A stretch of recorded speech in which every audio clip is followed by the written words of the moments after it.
अमरावती शहरात जैन समाजाच्या सर्वात महत्वाच्या धार्मिक पर्वापैकी एक असलेल्या चातुर्मासाला आज भव्य आणि मंगलमय सुरुवात झाली आहे. जैन संतांच्या आगमनाने अंबानगरी भक्तिमय वातावरणात न्हाऊन निघाली. गाजावाजा, जयघोष आणि मोठ्या भक्तिभावात संतांचा नगर प्रवेश सोहळा पार पडला. अमरावती शहरातून 20 जुलैपासून जैन चातुर्मास पर्वाला प्रारंभ होत असून त्यानिमित्त जैन समाजात उत्साहाचे वातावरण पाहायला मिळत आहे.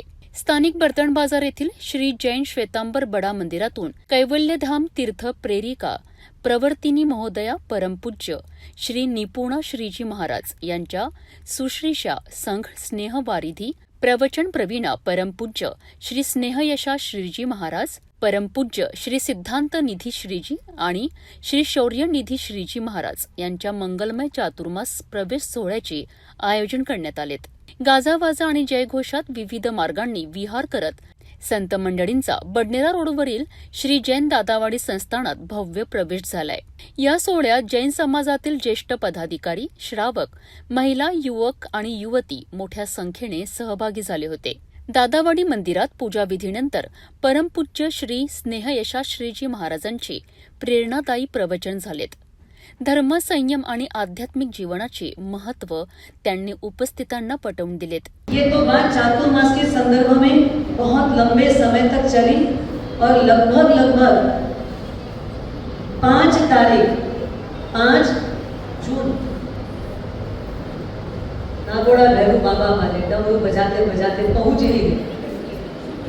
पहले तो 14 तारीख को संघ वाले आए. थोड़ा टाइम सूर्यास्त का था, 10-15 मिनट मिले, अपनी बात रखी, बाप जी आना ही है, आना ही है. और फिर सुबह प्रतिष्ठा वगैरह का प्रसंग था. बोले बाप जी तो मिलने से रहे, ज्यादा लंबा बातचीत का समय मिलेगा नहीं. तो बोले फिर वापस दूसरी टीम को भेज दो, डमरू जी वालों को भेज दो. फिर आए पिता पुत्र की जोड़ी लेकर के. वो आए और बोले बाप जी चौमासा तो करना ही है. बोले हाँ चौमासा तो करना ही है, इसमें कोई दो मत ही नहीं है. बोले पर बाप जी आप ही का नाम चाहिए हमको. ठीक है, नाम तो मेरा ही आएगा, जिसको भेजोगे तो भी क्या लिखोगे. इसने ऐसा श्रीजी महाराज साहब लिख करके आगे लिखना पड़ेगा.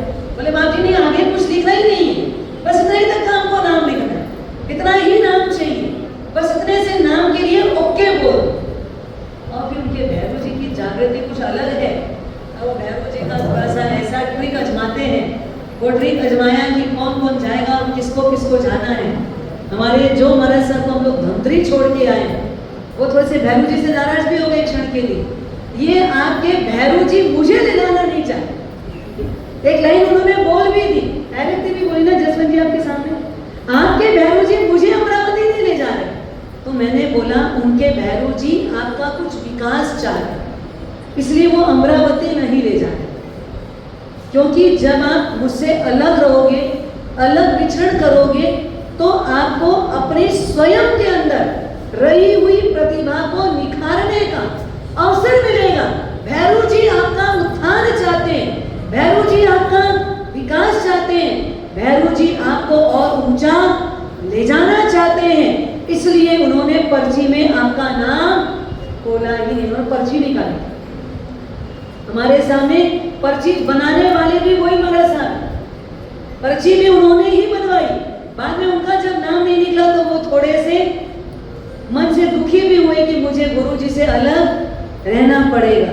पर चातुर्मास तय तो होना था. जिसका जिसका जहाँ जहाँ लिखा था उनका उनका वहाँ वहाँ होना था. फिर बीच में एक और असमंजस की स्थिति ये आई. हम जब दुर्ग तक पहुंचे तो दुर्ग में आकर के राजनांदगांव संघ ने हमको रोका. बाप जी प्रतिष्ठा है, आपको रुकना ही पड़ेगा. हमने देखा गणित बैठा रहे हैं, 16 तक तो ले करके हम ऐसे भी पहुंच रहे हैं और फिर रुक जाएंगे तो बड़ी दिक्कत होगी. आचार्य भगवत का भी सलाह है 2 दिन रुक जाओ, इतना तो लंबा चलना ही है, 2-4 विहार और लंबा कर लेना. ठीक है, अब गुरु भगवंतों की आज्ञा हो तो अपन ज़्यादा उनके ऊपर जा नहीं सकते. 2 दिन और एक्स्ट्रा हम दुर्ग से निकलकर छोटे गांव को ज़्यादा लाभ मिले तो हमने सोमनी गांव को स्थान दिया, जगह दी. 2 दिन वहाँ रुके, फिर राजनांदगांव में परमात्मा की प्रतिष्ठा करवा करके फिर आगे गया. संयोग ऐसा बना, राजनांदगांव से जब हमारा विहार हुआ तो आचार्य भगवत के 2 शिष्य, उनका भी विहार हमारे साथ नागपुर की ओर हुआ। तो पहला एक मैसेज हमारे साथ जो मुमुक्षु बहन थी, उसने मैसेज बना दिया, अमरावती की ओर विहार राजनांदगांव से आगे। और कौन कौन? परम पूज्य संवाद रत्न सागर जी महाराज साहब, परम पूज्य श्रवण रत्न सागर जी महाराज साहब और हमारा नाम। 1-2 लोगों का समाचार आया, आप तक तो शायद सूचना भी नहीं आई, पर बीच में लोगों के समाचार आए, चतुर्वी संघा चातुर्मास है क्या? चतुर्वी संघा चातुर्मास है क्या? 2 मुनि भगवत भी आपके साथ जा रहे हैं। फिर उन्होंने अपना शायद करेक्शन किया कि नहीं, ये 2 मुनि भगवत नागपुर में रुक जाएंगे और गुरु भगवंत वहां से आगे बढ़ेंगे। लोगों ने हमको ये सोचा था कि शायद हम 19 का प्रवेश है तो 18 को पहुंचेंगे। कल मुझे 2-4 बहनें बोले मां साहब बिफोर आ गए। मैंने कहा हाँ, बिफोर तो आना ही पड़ेगा ना, पुराना भी तो हिसाब किताब निकलाना है। चातुर्मास कालावधीत दररोज प्रवचन, पूजन, प्रतिक्रमण आणि विविध धार्मिक कार्यक्रमांची आयोजन करण्यात येणार असून समाज बांधवांनी मोठ्या संख्येने सहभागी होऊन धर्म लाभ घ्यावा असे आवाहन श्री जैन दादावाडी संस्थान आणि श्री जैन श्वेतांबर बडा मंदिर ट्रस्टच्या वतीने करण्यात आलेत। अमरावतीत जैन संतांच्या आगमनामुळे संपूर्ण वातावरण भक्तिमय झाले असून आगामी 4 महिन्यांचा चातुर्मास कालखंड धार्मिक आणि आध्यात्मिक ऊर्जेने परिपूर्ण राहणार आहे। 24 तीर्थंकर भगवान की जय, 20 विहरमान तीर्थंकर उनकी भी जय, एकादश गणधरों की जय, 16 महासत्य की जय, चारों दादा गुरुदेव की जय। बहुत सुंदर पावन पवित्र अवसर, आगम का पाठ पढ़ाने वालों का आज यहाँ पर आगमन हुआ और उसी के साथ में बहुत सुंदर भवन का विस्तारीकरण भी संपन्न हुआ और सबके पावन साक्षी से ये कार्यक्रम बहुत सुंदर हुआ। महासती जी ने बहुत सुंदर प्रवचन दिया जिसमें आपको सुसंस्कारित करने की पूरी तैयारी के साथ में वो हमारे बीच 4 महीने यहाँ उपस्थित रहने वाले हैं।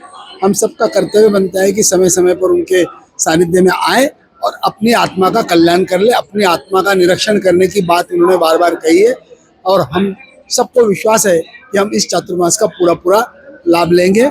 मैं इस अवसर पर दादावाड़ी संस्थान के विश्वस्त, बड़ा मंदिर संस्थान के विश्वस्त, सभी जितने भी इस चातुर्मास से जुड़े हैं उन सबको अपनी ओर से जिन संस्थाओं में हम लोग काम करते हैं उन संस्थाओं की ओर से बहुत बहुत बधाई देता हूँ और ये चातुर्मास बहुत सफल होगा। माँ सती जी के चरणों में त्रिवार वंदन है। जैन संतांच्या मंगलमय आगमनाने आणि भव्य चातुर्मास प्रवेश सोहळ्याने अमरावतीतील धार्मिक वातावरण अधिकच प्रसन्न झाले आहे। पुढील 4 महिन्यात विविध धार्मिक कार्यक्रमांमुळे हजारो भाविकांना अध्यात्माचा लाभ मिळणार आहे।